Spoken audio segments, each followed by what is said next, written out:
Olá, meus alunos! Outra vez aqui, de volta, agora professor Silvinho Santos, dando continuidade a essa aula, isso, chega mais, aula 8.2 agora. Nós falamos, né, durante a aula, o corpo mesmo da aula, a professora Tabita falou sobre a questão das genealogias, ou chamados heredogramas, que são aquelas estruturas que a gente vê muito em questões ligadas à biologia, especificamente à genética. A gente vê muito aqueles quadradinhos ligados aos círculos, aí desce uma linhazinha ligadas a ele, que tem outros quadradinhos, enfim. Dessa forma, a gente consegue identificar determinadas características genéticas em uma família. Ou seja, os heredogramas que vocês viram aí durante a aula são representações gráficas familiares, né, que mostram a ligação entre um homem e uma mulher e seus descendentes. E assim a gente consegue perceber primeira, segunda, terceira geração e algumas características que permitem a gente identificar quando o indivíduo ele é afetado por uma determinada doença, quando ele é casado, quando ele é divorciado, quando ele é filho, quando ele é heterozigoto, quando ele é homozigoto, enfim. Nós vimos basicamente, né, com a professora Tabita, isso aí. E agora a gente vai dar uma revisada nesse assunto. Joga na tela, não tem mistério. O que a gente viu agora, né, nessa aula foi estrutura dos heredogramas, né, ou seja, das genealogias, que são aquelas árvorezinhas genéticas que a gente desenha usando círculos e quadrados. Tá? Então, como eu falei, a estrutura do heredograma ela é formada por vários símbolos, né, que vão representar indivíduos dentro de uma determinada família. Então, a gente tem lá o quadradinho, por exemplo, ligado com o círculo. O quadradinho vocês sabem que é um homem e o círculo vocês sabem que é uma mulher. Quando eles estão ligados assim, isso significa um casamento. Então, e quando tem essa ligação, quando esse casamento resulta, por exemplo, em filhos, ele vai aparecer mais ou menos assim. Essa daqui vai casar com outra pessoa que vai ter filhos e assim sucessivamente. Então aqui nós temos um casal na geração 1, agora nós já estamos falando, né, da análise. Um casal na estrutura, um casal na primeira geração, um casal na segunda geração e aqui terceira geração. Então aqui eu consigo identificar 3 gerações diferentes. Se de repente esse indivíduo aqui tiver riscadinho, ou seja, pintadinho, significa que ele é afetado. Ah, ele é afetado por quê, professor? Assim, o quê? Qual é? O que está afetando ele? Vai depender do que a questão se trata, né? Um indivíduo afetado em uma família, o fulano de tal, os pais têm anemia. Esse indivíduo afetado, o indivíduo, ele é afetado, qual é o genótipo dele? Ele é azão, azinho.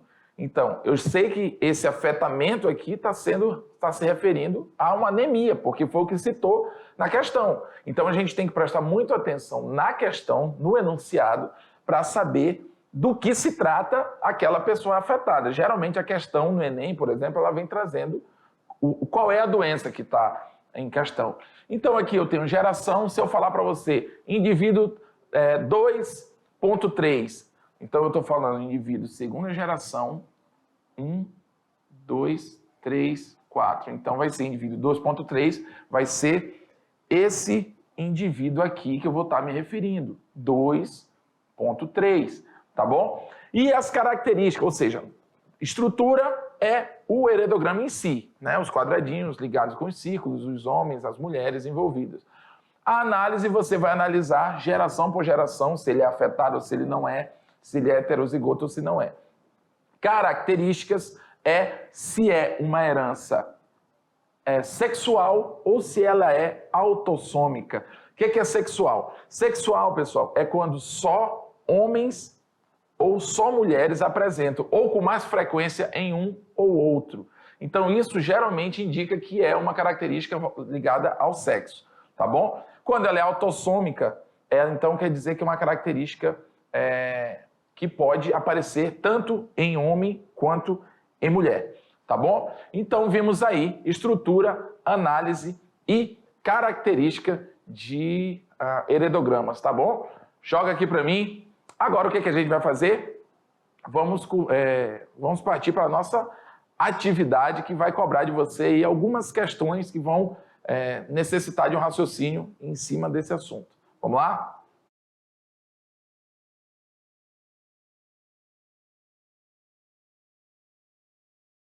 É isso aí, então, meu aluno da biologia, terceiro ano. Você ficou ligado no que é um heredograma, né? Para que serve um heredograma? Bom, nas questões de Enem, principalmente aqui, é bom a gente sempre frisar Enem, é muito fácil você se deparar com questões que envolvam análise de heredograma. Então, é muito importante que você se aprofunde, dá uma lida a mais nesse assunto, porque ele é tipo, como é que eu vou dizer? É característica da prova de Enem sempre cair algo envolvendo heredograma, genética e especificamente heredograma. Então, quando você vê aquele monte de figuras ali, aquela árvore genealógica, né, você precisa entender os quadradinhos, os círculos, a ligação entre eles, quando está todo pintadinho, quando está só a metade pintadinha, significa que é heterozigoto, quer dizer que por exemplo, azão, azinho, né, porque se ele está só a metade, então tem uma característica genética e outra, então ele é heterozigoto, tá bom? Então, algumas coisas no heredograma é necessário você dominar, para que quando você for analisar esse heredograma, você não se perca. Porque tem gente que olha aquele monte de figura e não sabe extrair informações dali. E ali, sem estar nada escrito, ela está te dizendo muito sobre alguma coisa. E essa alguma coisa sempre vai estar relacionada no enunciado da questão, tá bom? Sempre o enunciado da questão, ele vai te dar uma dica do que se trata, o que se está em estudo, analisando aquele heredograma, tá bom? Então, joga aí na tela, vamos passar para a nossa atividade agora, é isso, né? Eu acabei de dar a revisão, agora a gente vai para a nossa atividade. Opa, essa aqui já veio premiada, né? Questão 1, o esquema abaixo é uma representação feita através das figuras utilizadas nas genealogias ou heredogramas. Também conhecido como árvores genealógicas. É outro termo que você vai se deparar quando se relaciona a heredograma. Eu acabei de falar isso. Inclusive, eu me referi ainda agora a heredograma como uma árvore genealógica, tá? Estabeleça a descrição de cada uma. Então, a gente sabe que dentro de um heredograma, como eu falei ainda há pouco, cada símbolozinho que aparece, ele vai representar alguma coisa, tá? Então, nada mais o que pede aqui? Que você identifique o que quer dizer o indivíduo A, o que quer dizer o indivíduo B, o que quer dizer o indivíduo C e o que quer dizer o indivíduo D. Vocês verem, em cada letra tem alguns símbolos, né? Tem uma simbologia. O que significa essas simbologias? Então, vamos lá. Na letra A, quando você vê um losango, como esse aqui, ó, trata-se de sexo indefinido, tá bom? Sexo indefinido. Como assim, professor, sexo indefinido? Tem a ver com o gênero, com a sexualidade do indivíduo? Não. Tem a ver com a questão de eu não saber qual é o sexo daquele indivíduo, tá? É como eu lhe dizer assim, por exemplo, coloca aqui na tela junto comigo, tá? Me deixa na tela junto com a questão aqui, por favor. Quando eu digo assim, fulano teve, se puder jogar aqui, eu agradeço. Fulano teve 3 filhos. Fulano casou com ciclano e teve 3 filhos. 2 meninos e a outra, ou outro filho, nós não sabemos. Então, se eu for montar uma árvore genealógica com essas informações, eu vou colocar sexo indefinido. É sinal que eu não sei do que se trata o indivíduo. Por que eu estou falando isso? Porque tem pessoas que podem pensar que tem a ver com a sexualidade, tá bom? Com a questão de a homossexualidade, com a questão que envolve o gênero. E não é. Sexo indefinido no sentido de eu não saber do que se trata, tá bom? Joga na tela. Vamos lá. Então, a letra B, ela é número de filhos. Ou seja, nesse caso aqui, 4 meninos, né? E 2 meninas. Ou seja, um quadradinho com um número dentro, se for o número 4, é 4 meninos. Se for um círculozinho com 2 dentro, é 2 meninas. Se for com 3, é 3 meninas, e assim por diante. No caso da letra C, significa o quê? Divórcio, separação. Ou seja, esse casal, eles tiveram filhos, podem ter tido filhos, mas se separaram. Depois eles podem aparecer em outra ligação, por exemplo. Vamos supor que esteja assim, ó. Sinal que essa mulher, essa indivíduo aqui, ela está com um homem e outro não. Significa que, após ela ter se divorciado, ela, né, começou a namorar outro ou se casou com outro, tá bom? Mas está ali indicando o divórcio, letra C. E na letra D nós temos o acasalamento consanguíneo, que é aquele casamento entre irmãos. Irmãos não, pelo amor de Deus, pessoal, primos. Tá? Não é com irmãos, é acasalamento consanguíneo, é relação entre primos, ou seja, pessoas da mesma família, tá bom? E diretos, assim, primos diretos. Isso pode, sim, causar um aumento na chance de aparecimento de alguma síndrome, de algumas anomalias genéticas, pode aumentar essa possibilidade. É importante que vocês entendam isso. Vários alunos já me perguntaram, professor, é verdade que se eu casar, por exemplo, com a minha prima e a gente tiver filhos, o nosso filho vai nascer com algum tipo de problema? É verdade em partes, tá bom? Não é que seja regra, mas aumenta essa probabilidade. Por quê? Porque em toda linha genética existe uma porcentagem de anomalias, de malformações. Em toda linha genética tem a porcentagem. Então você já tem essa porcentagem, você já existe essa possibilidade na sua família, dentro de você. Quando você se relaciona com uma pessoa da mesma família, ou seja, o mesmo problema que está propício a transferir para um filho dela, é o mesmo problema que está propício a transferir para um filho seu. E quando vocês se juntam e têm um filho, essa porcentagem dela soma com a sua. Então essa possibilidade fica aumentada, tá bom? Mas não quer dizer que isso é uma regra. Não, é só uma probabilidade um pouco maior, tá bom? Então joga na tela, tá vendo como uma questão simples, tá cheia de significado, né? Só nessas simbologias. Por isso um heredograma é muito importante. Você saber analisá-lo, né? E conseguir tirar dele aí as informações específicas que você precisa. 2. A herança sexual ligada ao sexo é designação da herança genética relacionada a genes presentes na parte não homóloga dos cromossomos sexuais. Ou seja, no caso da espécie humana, os genes presentes no cromossomo Y não têm correspondentes no cromossomo Y. Aliás, voltando, no caso da espécie humana, os genes representantes no cromossomo X não têm correspondente no cromossomo Y. Esquematize um heredograma que represente o daltonismo. Olha aí, caramba, pessoal, eu falei tanta coisa, mas tem tanta gente que pode não entender o que eu falei. No caso, olha que curioso, no caso da espécie humana, os genes presentes no cromossomo Y não têm correspondente no cromossomo... Os genes do cromossomo X não têm correspondente no cromossomo Y. Isso significa dizer, pessoal, que existem regiões que não são homólogas. O que são regiões não homólogas? A professora Tabita explicou isso, tá muito bem, mas eu gosto sempre de lembrar. Toda característica, lembra lá da lei de Mendel, ela é formada por um par de genes. Nós temos o cromossomo Y e o cromossomo X. O nosso Y, ele não é bem um Y, tá bom? Ele é como se fosse um Y de cabeça para baixo. Então vocês conseguem perceber que, por exemplo, aqui tem um azão, né? E aqui tem um azinho. Deixa eu ver se eu consigo mudar aqui. Aqui tem um azinho. Pronto. Aqui tem um azão. Quem é que vai predominar aqui? O azão vai predominar sobre o azinho. Mas se tiver um azinho bem aqui, quem que vai fazer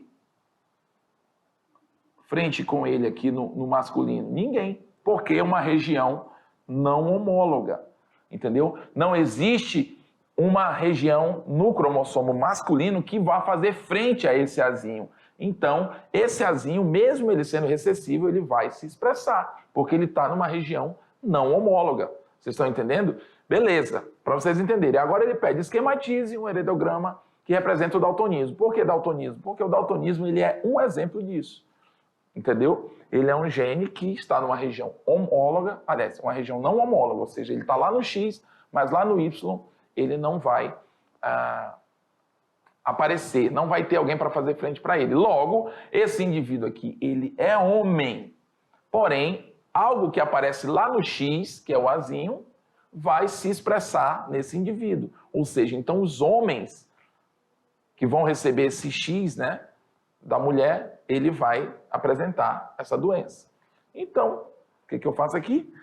Eu pego aqui um indivíduo daltônico, ele pediu para eu esquematizar um heredograma, né, que represente o daltonismo. Então, ó, aqui vocês podem prestar atenção. O afetado é o pai, o quadradinho é o pai. Porém, vocês conseguem perceber que quem sofreu da doença é a mulher.